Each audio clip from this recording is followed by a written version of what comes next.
రాహుల్ గారు, బాధాకరమైన విషయం తెలిసింది.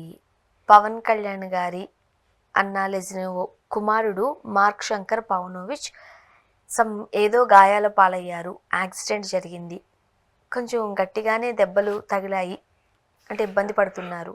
సో హుటాహుటిన పవన్ కళ్యాణ్ గారు సింగపూర్ వెళ్ళిపోతున్నారు అనేది కూడా వార్త. ఏం జరిగింది? ఇన్సిడెంట్, ఒక ఫైర్ ఇన్సిడెంట్ జరిగింది. అది ఇట్స్ అన్ రిమార్కబుల్ ఇన్సిడెంట్ వాళ్ళ లైఫ్లో. ఎందుకంటే నిన్ననే ఒక ఇన్సిడెంట్ జరిగి దాని గురించి స్పందించే లోపల ప్రొఫెషనల్గా పర్సనల్గా ఇంకొక ఇన్సిడెంట్ జరగడం ఆయన విషయంలో బాధాకరమే. మార్క్ శంకర్ పవనోవిచ్ సింగపూర్లో చదువుకుంటున్నాడు. చిన్న పిల్లోడు యాక్చువల్గా, అంటే ఇప్పుడు యాక్చువల్గా కుమారుడు పవన్ కళ్యాణ్ కి. అన్నా లెజినోవ్ గారు కూడా అక్కడే ఉంటున్నారు బిడ్డతో కలిపి. అమ్మాయి కూడా అక్కడే చదువుకుంటుంది. ఓహో, తనైతే ఇప్పుడు ఇక్కడ లేరు. అక్కడే ఉంటే ఏదైనా అవసరమైనప్పుడు సింగపూర్ నుంచి ఇక్కడికి వస్తుంది. అక్క ఉన్నారు కదా, ఆ బాబు వాళ్ళ అక్క ఉన్నారు కదా, ఇద్దరు పిల్లలు ఇప్పుడు సింగపూర్ లో చదువుకుంటున్నారు. మన రేణుదేశాయ్ వాళ్ళ పాప కూడా సింగపూర్ లోనే చదువుకుంటుంది. మొత్తం అక్కడే ఉంటున్నారు ముగ్గురు. ఇప్పుడు రేణుదేశాయ్ వాళ్ళ పాప కూడా అక్కడికే వెళ్ళిపోయింది. అండ్ అంటే సెకండ్ వైఫ్ తోనే ఆద్య కూడా ఉంటుందా? They are very good sisters. ఆ బాండింగ్ ఏర్పరిచారు పవన్ కళ్యాణ్ గారు బేసికల్ గా. అండ్ రేణుదేశాయ్ గారు కూడా దానికి ఒప్పుకోవడం. That is what the good heart people కదా. ఎందుకంటే నేను రేణుదేశాయ్ గారి విషయంలో ఇంకోటి కూడా చెప్పాలి. మొన్న కూడా ఒక వీడియోలో నాకు చాలా బాధేసింది. నేను ఒక మదర్ నండి, నాకు 44 ఏళ్ళు, ఇప్పుడు ఇంకో 2-3 ఏళ్లలో నేను పోతాను. నా బిడ్డలకి ఆక్సిజన్ కావాలంటే చెట్లు ఉండాలి కదా అని ఆలోచన. It is not for the media purpose కదా, అలా మాట్లాడలేరు మీడియా పర్పస్ కోసం. అండ్ జంతువుల్ని ప్రేమించే వాళ్ళు ఖచ్చితంగా గుడ్ హార్టెడ్ పీపుల్ ఉంటుందని మనం చాలాసార్లు వినే ఉంటాం. ఏ జంతువైనా, పిల్లో, ఎలకో, బల్లో, ఏదైనా కూడా ప్రాణి. సో అలాగే పవన్ కళ్యాణ్ గారు తీసుకున్న డెసిషన్కి నా పిల్లలు, ఎందుకంటే she respects her husband decision also and she involves in a decision. కూతుర్ని ఆమె దగ్గర పెట్టుకొని చదివించుకోవచ్చు. పూణేలో కూడా మంచి మంచి స్కూల్స్ ఉన్నాయి కదా. బట్ బాధ్యతగా తండ్రి చదివిస్తాను అనుకున్నప్పుడు she has given a space. కొడుకుని అకిరాని తను చూసుకుంటుంది యాక్చువల్లీ, ఎందుకంటే తల్లిని చూసుకోవాలి. She has A health issues. Renu Desai గారికి ఆమె చాలాసార్లు చెప్పున్నారు, ఆమె కొంచెం హెల్త్ పరంగా అటు ఇటు ఉంటుంది అని చెప్పి. అకీరా ఖచ్చితంగా తల్లి దగ్గర ఉండాలి, లేకపోతే తండ్రి ఇక్కడ ఆంధ్రాలో ఎక్కడైనా తిరుగుతుంటాడు అని చెప్పి. నిన్న ఏదో ఒక అగ్ని ప్రమాదం, ఏదో ఫైర్ యాక్సిడెంట్ జరిగింది సింగపూర్లో. ఆ డీటెయిల్స్ మనకి ఇంకా కరెక్ట్గా అసలు ఎందుకు అగ్ని ప్రమాదం అయింది, ఏ రకంగా అయ్యిందని తెలియదు. మనకు ఇక్కడ నైట్ అంటే వాళ్ళకి అక్కడ మార్నింగ్, వాళ్ళకి అక్కడ నైట్ అంటే మనకు మార్నింగ్ కదా. మనకు అర్ధరాత్రి సమయంలో, అక్కడ వాళ్ళకి మార్నింగ్. స్కూల్లో చదువుకుంటున్నప్పుడు ఒక ఫైర్ యాక్సిడెంట్ రావడము, దాంట్లో పవన్ కళ్యాణ్ గారి అబ్బాయికి కాళ్ళకి చేతులకి తీవ్ర గాయాలైనాయి.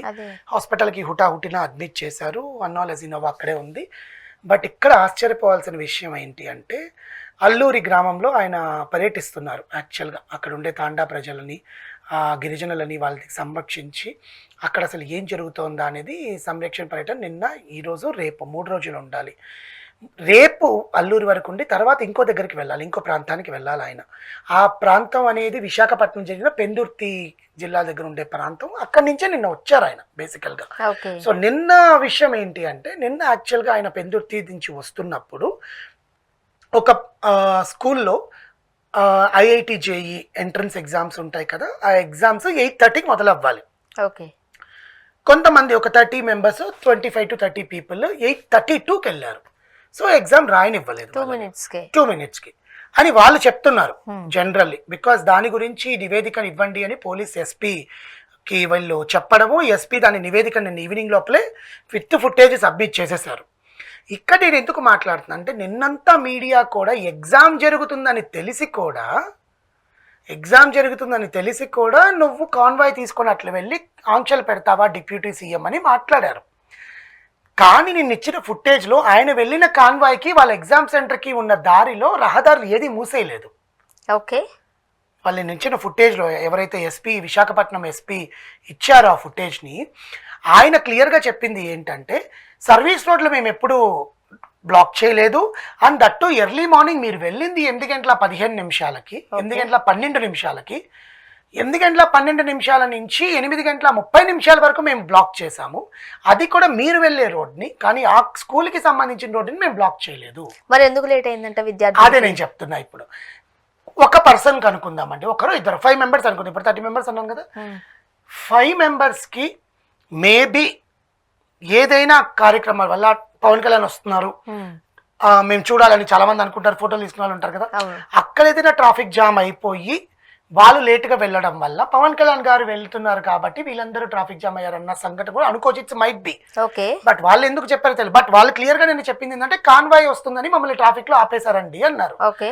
మీడియా వాళ్ళు మీ దగ్గర ఫుటేజ్ ఉందా అండి అన్నారు. ఫుటేజ్ లేదు అన్నారు. ఇప్పుడు పిల్లోడి ఎగ్జామ్, పాప ఎగ్జామ్, పవన్ కళ్యాణ్ గారు ఇంకెవరో సమ్ ఎక్స్ రీజన్ వల్ల నువ్వు కార్ ఆపేసినప్పుడు మొబైల్ తీసుకుని ఫుటేజ్ మీడియాకి చూపించడానికి పెట్టుకుంటారు కదా. That is what the people are doing now. They don't do it. Second reason ఇంకోటి చెప్తా ఇక్కడ నేను మళ్ళీ, అంటే నేను వాళ్ళని నిందిస్తున్నానని కాదు, వై అనవసరంగా ఒక పొలిటికల్ పార్టీ మీద బ్లేమ్ చేయడం. అది పవన్ కళ్యాణ్ గారే కాదు, ఇప్పుడు పొద్దున్న చంద్రబాబు నాయుడు కూడా ఇప్పుడు ఒక 32 దాంట్లో మాట్లాడింది ఇద్దరే చిల్డ్రన్ కి ఎవరికో అలో ఇవ్వలేదు అని అన్నారు. అంతమంది పిల్లలు ఎగ్జామ్ ని నెగ్లెక్ట్ చేస్తూ ఒక పొలిటికల్ పార్టీకి సంబంధించో లేకపోతే వాళ్ళ ఫ్యూచర్ వీళ్ళు స్పాయిల్ చేసుకుంటారా? నేను వాళ్ళకు అదే నేను చెప్తున్నాను. వాళ్ళు అన్నింది ఏంటంటే పవన్ కళ్యాణ్ గారి కాన్వాయ్ కోసము ట్రాఫిక్ ఆంక్షలు పెట్టారు, మేము ట్రాఫిక్ లో ఇరుక్కుపోయాం. అలా ఇరుక్కుపోతేనే కదా ఎంత నంబర్ వస్తుంది అంటారు. That is what I'm telling. ఎంతసేపు ఇప్పుడు నువ్వు ఎగ్జామ్ ఎన్నింటికండి? ఇప్పుడు ఒకరో ఇద్దరు పొలిటికల్ గా ఏదో యాక్చువల్గా ఇక్కడ స్టూడెంట్స్ కి పాలిటిక్స్ ని కలపకూడదు. ఎందుకో చెప్తాను, ఇయర్ రాయకపోతే వాళ్ళకి ఇయర్ వేస్ట్ అయిపోతుంది. సెకండ్ విడత ఉంటుంది ఐఐటి జేఈఎస్ అంటే సెకండ్ విడత ఇంకో వారం రోజుల్లోనే ఉంది. ఐఐటి జేఈ అనేది చిన్న ఎగ్జామ్స్ అయితే కాదు, కదా. చాలా అక్కడ ఆగండి. 30 మంది పిల్లలు రాజకీయాలకు ముడి పెడతారు. దట్ ఈస్ వాట్ అండి. ఎగ్జామ్ 8:30 కంటే పవన్ కళ్యాణ్ గారు వెళ్ళింది 8:12కి కదా. 8:30కి నీకు ఎగ్జామ్ అంటే మీరు ఎగ్జామ్ సెంటర్ లో ఎన్ని గంటలకు ఉండాలి? 8:30 అంటే 8:25, 8:20 10 నిమిషాల ముందు ఉంటాం. Madam IIT JEE exam madam, అది ఏదైనా కూడా ఇలాంటి ఎగ్జామ్స్ కి ముందు హాఫ్ అన్ అవర్ ముందు ఫోన్స్, బుక్స్, ఎగ్జామ్ సెంటర్ ఎత్తుక్కోవడం. ఎందుకంటే అన్ని కాలేజీల వాళ్ళకి ఒకటే సెంటర్ ఇస్తాడు, డిఫరెంట్ సెంటర్ ఉండదు. వాళ్ళ బ్లాక్స్ ఎత్తుక్కోవాలి, ఆ నెంబర్ సీటింగ్ ఎత్తుక్కోవాలి, ఎక్కడ కూర్చోవాలో చూడాలి, పెన్సిల్, పెన్నులు, ఎరేజర్లు, ఆ రౌండ్స్ ఎక్కడ అలౌ చేయరు ఐఐటి జేఈన్స్ ఎగ్జామ్స్ కి. అది 10th ఎగ్జామ్స్ కాదు, వెళ్ళి సెంటర్ చూసుకున్నాడు. అదే ఇవన్నీ క్వశ్చన్స్ నావనుకుంటారు, నావి కాదు. ఏపీలో ఒక వర్గం వారు వాళ్ళ వర్గం సైడ్ నుంచి నేను కూడా మాట్లాడుతున్నా. స్టూడెంట్స్ 8:30కి ఇంటర్వ్యూ అంటే పేరెంట్స్ మినిమం. ఇంకొకటి, ఒక సీఎం వెళ్తున్నాడు ఈ దారిలో ఆర్ఎల్స్ డిప్యూటీ సీఎం వెళ్తున్నాడు అంటే ముందు హోర్డింగ్స్ పెడతారు, న్యూస్ లో ఇన్ఫర్మేషన్ ఇస్తారు, ఈ పలానా టైంలో ఈ రోడ్డు ఇంటున్నారని ఖచ్చితంగా ఇస్తారు ఎక్కడైనా. నెక్స్ట్ రోడ్డు పనులు బాగా చేయడం. ఒక సీఎం ఆ ఊర్లో నుంచి వెళ్తుంటే రోడ్డు గుంటలు పడినా ముందు నుంచి బాగా చేస్తారుగా. ఎవరో ఒకరు జనాలు అడుగుతారుగా పవన్ కళ్యాణ్ గారు రేపు పొద్దున ఇదే రోజు నుంచి వెళ్తున్నారని. ఆ మాత్రం పేరెంట్స్ కి కొడుకు ఎగ్జామ్ ఉంటుంది, మనం ట్రాఫిక్ లో చిక్కుకోకూడదు పేరెంట్స్ అయినా అని చెప్పి హాఫ్ అన్ అవర్ ముందు కాదు 1 hour ముందు వెళ్ళాలన్న రూల్ ఉంటుంది. అంటే వాళ్ళు ఎందుకు వెళ్ళలేదు? ఎందుకు 8:12కి పవన్ కళ్యాణ్ గారు వెళ్ళారు అంటే మీకు అండి ఫర్ ద రీజన్ అంటే ఒక 30 మంది పిల్లలు 30 మంది దీని వల్ల వెళ్ళలేదని చెప్పలేదండి, ఇద్దరు మాత్రమే న్యూస్ మీడియాకి మాట్లాడారు. ఒక అమ్మాయి ఏమో ఏడుస్తోంది, ఒక ఆడమ ఏడుస్తోంది. బేసికల్లీ ఆ మాటలో వచ్చారంట, ఆటో ఒక నిలిచిపోయింది అని చెప్పారు, 2 నిమిషాలు లేట్ అయ్యారు అని. జనరల్ గా ఇంకా మాట్లాడితే ఐఐటి జేఈ ఎగ్జామ్స్ కి 10 minutes గ్రేస్ పీరియడ్ కూడా ఉంటుంది.